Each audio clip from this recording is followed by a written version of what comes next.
Hi friends शुभ दुपुर बिউটি Bengali ব্লগে সবাইকে welcome জানিয়ে আবারও আমার একটা মিনি ব্লগ নিয়ে চলে এসেছি। তো এখন দুপুরে খাবার দাবার একদম গুছিয়ে নিয়ে চলে এসেছি।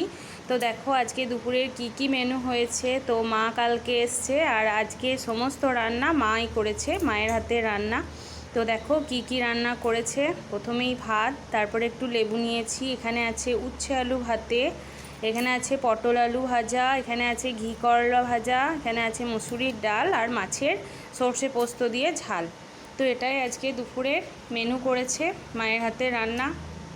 আর এদিকে আমার ছেলে খাচ্ছে, মা খাইয়ে দিচ্ছে, আমরাও এবার খাবো। তাই দেখলাম একটু বন্ধুদের সাথে ভিডিওটা শেয়ার করি। কালকে সোমবার করেছিলাম, শিব পুজোর ভিডিও একটু দিয়েছি, আর কিছু শেয়ার করিনি। তো আজকে দেখলাম একবারে খাওয়া দাওয়ার সময় ভিডিও করব, সেটাই করলাম। তো চলো এখনকার মতো টাটা, খেয়ে নিই, আবার যদি বিকেলে ঘুরতে যাই অবশ্যই ভিডিও করব। টাটা।